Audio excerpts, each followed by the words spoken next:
Aku ada teman namanya siapa? Mana Asyrafi Bafadal. Asyrafi Bafadal. Ini salah satu temanku sejak lama banget. Dan dulu Akrafi ini pernah mengalami yang namanya usus buntu sampai harus dioperasi, guys. Nah sekarang kita mau kulik-kulik nih. Mungkin ada teman-teman yang lagi mengalami usus buntu, penyakit usus buntu, atau mungkin sanak saudara, keluarga, atau teman-temannya juga ada yang mengalaminya, supaya kita tahu nih seperti apa sih penyakit usus buntu itu, bagaimana penyembuhannya, berapa lama kondisinya harus dirawat gitu kan, apa obatnya dan segala macam. Jadi langsung aja stay tune di channel YouTube-nya teman-teman ya. Oke, Vi, yang pertama aku mau nanya nih, kapan kena penyakit usus buntu? Kejadiannya itu dulu ketika masih SMP, lebih tepatnya kelas 3 SMP ya, dan itu pun mendekati UN ya, dulu masih ada ujian nasional ya. Kejadiannya itu mendekati ujian nasional, jadi agak sedikit gempar lah gitu ya, karena dikhawatirkan tidak bisa mengikuti ujian nasional. Jadi malahan ketika itu saya masih mondok di Mataram. Sebelumnya kayak tidak pernah terjadi apa-apa ya, karena dia bisa dikatakan agak dadakan gitu, Maman.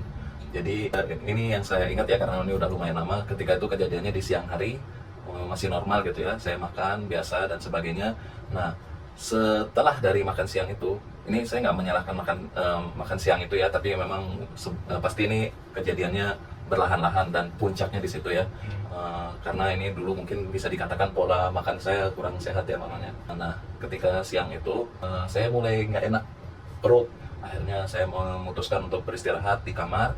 Nah, ketika malam harinya di situ saya udah mulai demam. Oh, di demamnya? Iya, jadi karena mungkin yang saya dengar juga demam itu adalah tameng ya, dari ketika seorang mendapatkan penyakit itu suka diawali dengan demam gitu ya. Sinyal badan tuh Nah, ngasih benar, tahu gitu ya. benar. Kayaknya ada yang salah nih di Benar badan gitu gitu. ya. Nah, cuman itu saya merasa hanya sakit seperti biasa lah ya, karena dari dulu juga suka, namanya di pesantren ya, kita kadang tertimpa penyakit seperti demam dan sebagainya, itu udah kita anggap hal biasa lah ya.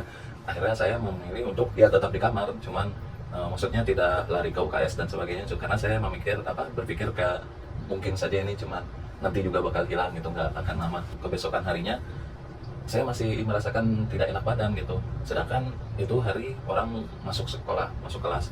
Nah, di situ saya minta izin ke teman ketua kelas untuk izin hari itu tidak masuk. Nah, disitulah saya memutuskan untuk pergi ke UKS. Beristirahatlah saya di UKS. Di UKS itu saya ditanyakan oleh pengurus UKS apa yang dirasakan. Nah, saya sebutkanlah kalau sakit saya itu di sini, teman-teman, di bagian perut bagian kanan. Oh, di sini? Nah, ya benar. Apa di bawahnya lagi?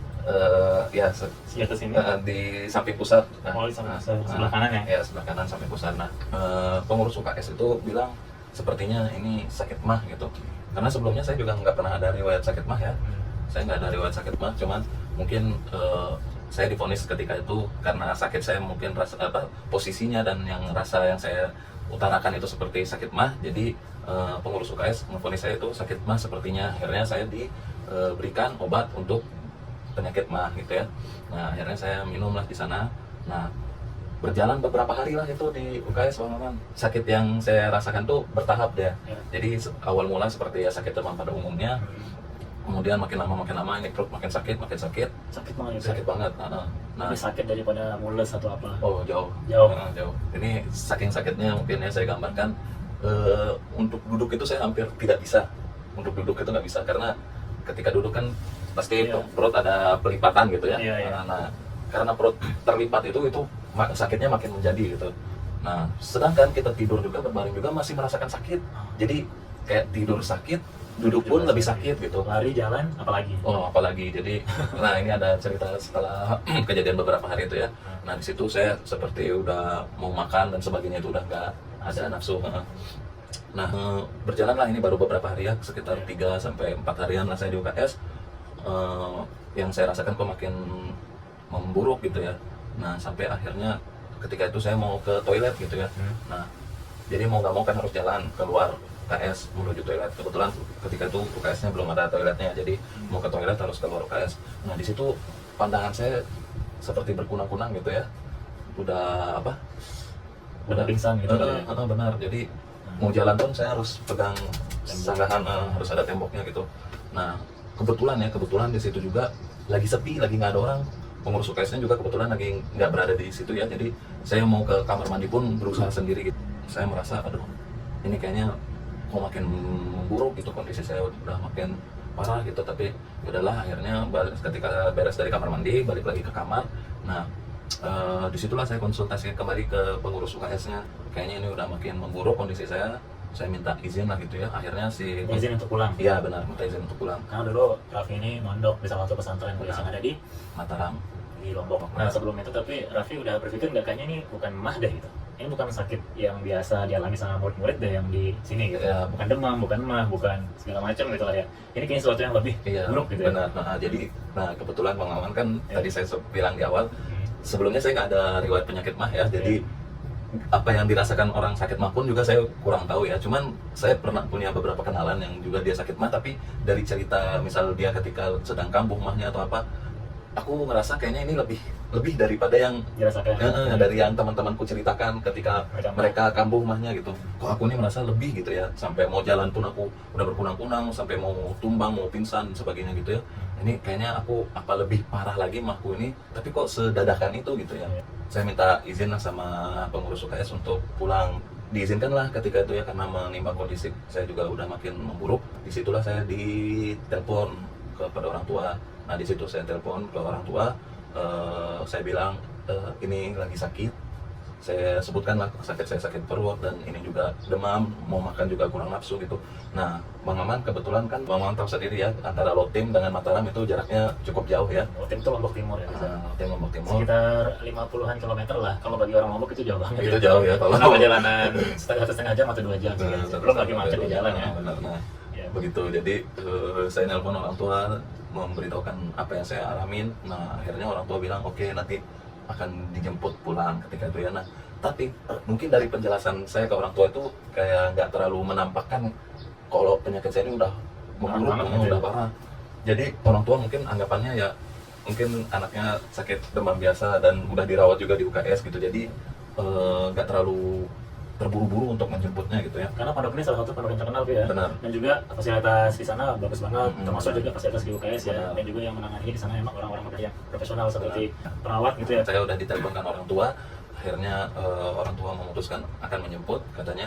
Nah tapi mungkin karena tadi anggapan orang tua saya kalau saya tuh sakitnya belum terlalu parah gitu ya. Saya pun masih masih berada di pondok sampai beberapa hari gitu, kurang lebihnya 3 harian lagi lah gitu ya. Total hari yang saya jalankan di pondok ketika sakit itu sekitar semingguan kurang lebihnya. Dari awal saya sakit sampai akhirnya saya dijemput nanti. Dan kebetulan di situ yang sedang lagi sakit saya sendiri gitu. Jadi ya gimana lah rasa UKS itu yang hening dan sepi gitu ya. Jadi saya juga merasa bosan di UKS-nya. Akhirnya saya memilih untuk istirahatnya di kamar saja gitu. Kalau di asrama kan nanti santri-santri ketika sudah selesai kegiatan di sekolah atau di masjidnya mereka bakalan balik ke asrama kan, jadi ya ada suasana rame lah yang saya rasakan gitu ya. Di situ kayak nggak terlalu sadar dengan kehidupan ini, kayak sekarang jam berapa, apakah ini masih pagi atau siang atau sudah malam, itu saya nggak ngerasakan ya. Kalau orang sakit mungkin diringankan untuk sholat tidur, ini saya gimana mau sholat waktu sekarang aja saya nggak tahu. Jadi kadang tiba-tiba udah tidur sendiri, tiba-tiba bangun sendiri, nggak tahu ini jam berapa dan sebagainya gitu ya. Pendengaran gimana ketika teman-teman pada datang masih bisa dengar? Masih bisa dengar, tapi terkadang kan kayak tadi saya tiba-tiba tidur, jadi kalau pas saya tidur pasti nggak kedengaran, tapi tiba-tiba saya bangun sampai pada akhirnya jadi saya di pesantren punya sepupu ya Bang Maman, punya sepupu. Saya dipanggil sama sepupu saya ke kamar gitu, katanya ini ada yang jemput mau pulang katanya. Saya minta tolong sama sepupu untuk bantuin jalan ke bawah, apalagi kan posisi asrama di atas ya, jadi harus turun tangga dan sebagainya. Ternyata yang jemput saya ini bukan orang tua, kebetulan yang disuruh itu adalah ponakan dari orang tua, abang sepupu saya lah gitu ya. Bayangin Bang Maman, saya sendiri pun sampai gak sadar itu siapa yang ngejemput saya. Kebetulan beliau sendiri saya ngejemput saya, dan itu posisinya di malam hari. Setelah itu berangkatlah kita menuju rumah saya ya, dengan perjalanan yang tadi sekitar 1,5 sampai 2 jam gitu. Setelah sampai rumah pun saya kan nggak bisa jalan sendiri lagi ya, saya pun digotong sama abang sepupu tadi yang ngejemput tuh, dibawa masuk ke rumah. Nah pas ketok dibukain sama mama saya, ngelihat kalau kondisi saya itu sampai digotong gitu, kaget gitu ya. Karena tadi anggapannya mungkin di awal kalau sakit saya tuh sakit demam biasa, tiba-tiba pas udah pulang ke rumah, nyampe ke rumah ternyata saya sampai digotong gitu. Kaget mama melihat keadaan saya di situ. Nah di situ mulai panik lah, namanya orang tua ya Bang Maman ya, panik orang tua. Akhirnya manggil ini bapak juga ya, manggil bapak. Nah panik juga, akhirnya memutuskan di malam itu juga Bang Maman untuk langsung dilarikan ke rumah sakit terdekat ya. Menggunakan mobil yang sama ya. Menggunakan mobil yang sama ke rumah sakit, itu perjalanan sekitar 5 menit ya. Kita nyampe ke rumah sakit itu udah malam ya. Dokter hanya memberikan vonis sementara sampai nanti keesokannya itu disuruh nunggu semalam di situ ya. Nanti dokter menyuruh untuk saya di ronsen untuk menemukan penyakit lebih pastinya apa. Di situ dokter memvonis saya seperti tadi, saya kena penyakit mah gitu ya. Nginaplah saya di rumah sakit tersebut semalam. Sampai pagi harinya itu saya dilarikan ke ruangan rongsen untuk di rongsen. Setelah di rongsen, akhirnya hasilnya keluar. Nah, disitulah akhirnya ketahuan bahwa ternyata yang saya alami itu adalah usus buntu. Di situ dokter mengatakan bahwa ini usus buntu udah lumayan parah gitu.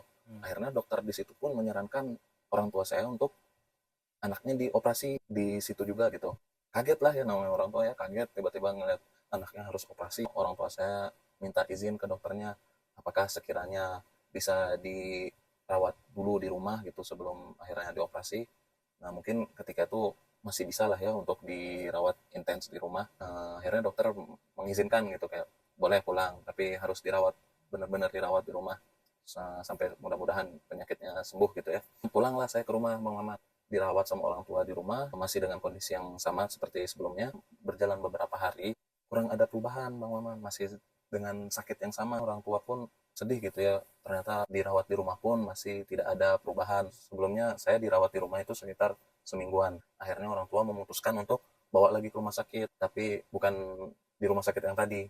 Saya dibawa ke rumah sakit yang berada di kota, yang masih berada di daerah yang sama dengan pesantren yang tadi. Oh, lagi balik berarti ke Mataram sana. Lagi balik ke Mataram. Saya dibawa ke rumah sakit Islam Mataram namanya ya. Di situ saya disuruh untuk USG ya. Di USG ke radiologi melihat bagaimana kondisi usus buntu saya yang tadi udah dikatakan di rumah sakit sebelumnya. Ketika diperiksa di USG, nah orang radiologinya bilang kalau waduh ini sepertinya udah makin memburuk kondisi saya. Dia menyarankan saya untuk segera dioperasi dan akhirnya pertimbangan dari orang tua ya karena melihat ini kondisi juga udah sepertinya memang harus dioperasi, akhirnya orang tua pun menginginkan membolehkan anaknya untuk dioperasi. Selama beberapa jam di situ langsung saya udah harus ambil tindakan operasi itu. Disitulah saya langsung dioperasi Bang Maman di hari itu juga. Jadi bius total berarti. Benar. Tapi di sini ada yang lucu sih. Saya tuh dioperasinya nggak sadar kalau ternyata saya udah dibius. Ternyata di situ saya disuntiknya lewat infusnya. Tiba-tiba di sana saya udah nggak sadarkan diri saja gitu.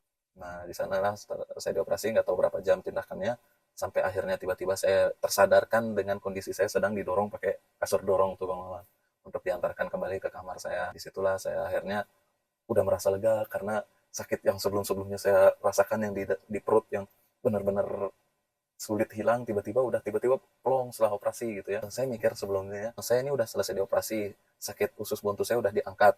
Saya pikir saya udah bebas, udah normal, udah seperti biasa, udah bisa pulang, udah bisa jalan, udah bisa beraktivitas seperti umumnya gitu ya, seperti normalnya. Kan posisinya saya diselimut ya Bang Maman. Saya diselimut. Nah, ketika saya pingin ngelihat gitu ya apa yang terjadi pada perut saya ini, ketika saya buka, ternyata di perut saya masih ada selang. Di situ ada 2 selang. Di situ ada 2 selang. Selangnya transparan ya, selang operasi yang biasa transparan. Nah, di situ tapi ada 2 warna cairan yang berbeda. Yang satu warna merah, yang satu warna kuning. Kagetlah saya gitu melihat posisi selang masih berada di dalam tubuh saya gitu. Berarti yang satunya darah, yang satunya urin. Nah, tadinya saya mikir gitu. Ada selang satu warna kuning, saya kirain itu urin untuk saluran buang air kecil. Jadi saya nggak perlu untuk pergi ke kamar mandi karena urin saya sudah langsung terbuang di situ. Ternyata bukan Bang Maman. Ternyata itu apa? Ternyata itu bekas nanah dari. Oh, ada nanahnya. Iya. Nah, itu mungkin karena saking tadi kita bilang udah parah ya sehingga disuruh untuk melakukan operasi saat itu juga ya. Nah, di situ tadi ada lucunya kan, ini orang tua bilang kayaknya itu untuk selang urin gitu ya. Tapi kok saya merasa kebelet ketika itu Bang Maman, ingin buang air kecil. Akhirnya orang tua, mama gitu nyuruh, udah keluarin aja nanti mungkin urinnya akan di situ gitu ya. Tapi saya ngerasa ini kayaknya enggak gitu. Karena rasanya itu ya bukan rasanya seperti kita mau buang air kecil lewat bawah seperti buang air kecil biasa gitu. Terus gimana? Akhirnya enggak, aku bilang ke mama enggak, ini enggak kayak enggak keluar dari sini gitu, kayak keluar seperti biasa gitu ya. Akhirnya di situ mama memilih untuk panggil Oh, perawatnya. syukur aja akhirnya mencoba untuk mengeluarkan Tadinya aku mencoba kan, urin di situ. jadi kayak gimana, mau mencoba tapi kayak mau keluar ditahan lagi Oh, gitu, iya, ngerti iya, nggak? iya, iya, iya. Oh, ini bukan nih. Ini bukan, ini bukan gitu. Ternyata perawat nyuruh urinnya keluar lewat jalur yang biasa gitu ya. Nah, tapi karena ini kondisi saya Lagi di lagi ada berbaring dan ada selang juga. ada selang juga, susah untuk ke kamar mandi, akhirnya kan di rumah sakit ada inilah ya, Iya, maaf iya. botol buat urin gitu ya. Nah, akhirnya pakai itu dulu sementara. Nah, singkat cerita, di situ saya dirawat sampai sekitar semingguan. Nah, udah semingguan, akhirnya dokter membolehkan saya untuk pulang. Nah, disitulah sebagai rasa syukur orang tua mungkin ya, sebagai rasa syukur orang tua karena anaknya alhamdulillah sudah bisa pulang, sudah pulih dan penyakitnya sudah hilang alhamdulillah. Orang tua memberikan saya sebuah hadiah gitu dan saya diberikan HP ketika itu. Ya namanya Iya. anak pondok gitu Masih ya, SMP juga masih kan, SMP, bahagia dong, bahagia diberikan HP gitu. Nah, perjalanan dari rumah sakit menuju pulang, di tengah perjalanan kita mampir untuk beli HP dan di situ rasa bahagianya double-double gitu ya kan. Selamanya udah dicopot juga berarti ya, udah Heeh, dijahit berarti ya. Oh ya, jahitan udah. Tapi Bang Maman, Hmm. jahitan saya itu bukan jahitan yang nyatu dengan daging gitu, bukan. Jahitannya benangnya agak tebel. Jadi jahitannya itu perlu ada apa sih bahasanya? Beberapa jangka waktu ke depan harus kontrol lagi, Kamu balik lagi ke balik rumah lagi sakit ke rumah itu ya. sakit untuk copot jahitan. Itu pun copot jahitannya itu bertahap. Jadi nggak semua, kalau nggak salah itu ada 7 jahitan. Nggak semua langsung 7-nya dicopot gitu. Bertahap, diselang-seling gitu ya. Itu berapa lama tuh jaraknya untuk pencabutan kan selang apa ya, enggak langsung dicopot semuanya kan. Nah, Berarti ada sekitaran sebulan atau lebih. kalau jangka waktunya itu saya lupa banget sih ya. Intinya enggak langsung hari itu juga ya. Nggak Berarti langsung beberapa kali datang ke rumah sakit Benar. tempat operasi ya. Benar. Dan Dan pencabutan benangnya itu hanya bisa di rumah sakit tempat operasi aja. Apa bisa di rumah sakit lain? nah, saya kurang tahu ya, tapi karena dokter bedah yang menanganin saya itu dipercayakan oleh orang tua saya karena beliau juga yang menangani saya, dokter bedah itu yang menangani saya dalam tindakan operasi kemarin ya. Jadi mungkin untuk kontrol dan lepas jahitannya pun dipercayakan kepada dokter Berarti tersebut. selalu bolak-balik dari Lombok Timur ke Mataram gitu Tapi ya. itu nggak yang jangka waktu dekat sih, kalau nggak salah mungkin pokoknya semingguan lah gitu ya. Seminggu lagi, Seminggu sekali. seminggunya lagi gitu ya. Sampai benar-benar habis Benar, jahitannya. Dan sampai sekarang pasti bekas jahitannya masih ada ya. masih ada. Kan dulu kan saya pernah sedikit robek di sini juga Pernah, tangannya kan dijahit. Itu jahitannya 6 kalau enggak 7 juga.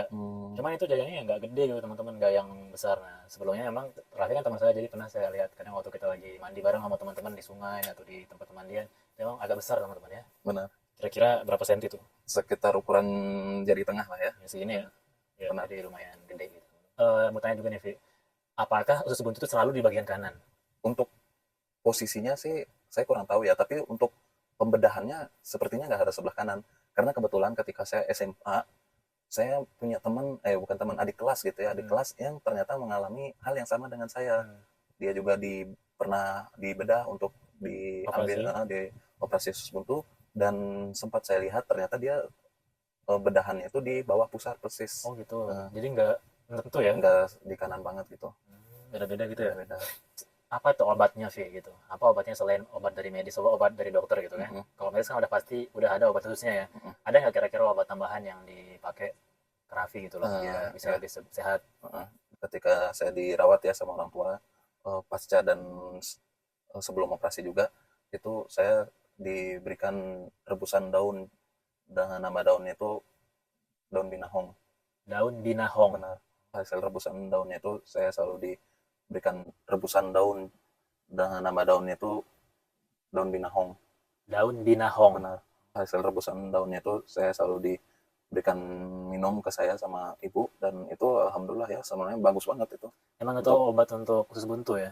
Katanya sih itu berkhasiat untuk organ-organ tubuh dalam, benar. Ya. Berarti nggak selalu tentang usus buntu ya? Jadi alhamdulillah lah ya, menjadi ini pelajaran juga buat kita semua ya. Kita semua untuk terus menjaga pola makan, jangan sampai segala masuk gitu. Jadi apa aja sih sebenarnya makanan yang nggak boleh dimakan gitu? Apalagi buat teman-teman yang mungkin yang ada kayak gejala-gejala usus buntu dan segala macam seperti yang Raffi rasakan, sebenarnya apa yang nggak boleh dimakan gitu loh?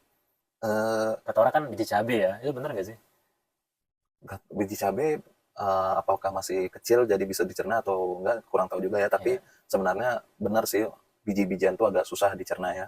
Tapi kalau saya dulu tuh banyak biji yang saya makan gitu ya, kayak misal makan jeruk itu saya nggak pernah buang bijinya, langsung ditelan dan sebagainya. itu mungkin menjadi faktor awal gitu ya. Jadi mungkin benar kata dokter dan kata pihak medis atau di pelajaran biologi ya. Kalau emang kita harus mengunyah makanan sampai Benar. lebih lembut lah gitu ya baru ditelan guys. Gitu. Apa nih yang dianjurkan supaya enggak kena usus buntu? Paling utamanya menjaga pola makan ya. Jangan sampai makanan-makanan yang kita tahu itu kurang sehat tapi kita konsumsi. Dan tadi juga banyak minum air putih itu adalah peran yang sangat penting buat pencernaan tubuh kita. Gitu. Ya udah makasih banyak Vi. Terima kasih kembali. Udah ngasih kita pelajaran, pengalaman yang mungkin kita bisa ambil banyak banget hal positif dari ceritanya Raffi ini. Jadi teman-teman kalau ada yang mau ditanyakan langsung aja komen di kolom komentar ya. Dan kemudian jika video ini bermanfaat, ada hal positif yang dapat diambil, teman-teman bisa langsung aja buat subscribe, follow, like, komen, atau share ya teman-teman ya. Makasih banyak udah nonton sampai akhir video. Kita ucapin makasih banget dan wassalamualaikum warahmatullahi wabarakatuh. Makasih Vi atas Sama-sama. semuanya. Semoga sehat selalu. Amin. Semoga sehat selalu kita semua.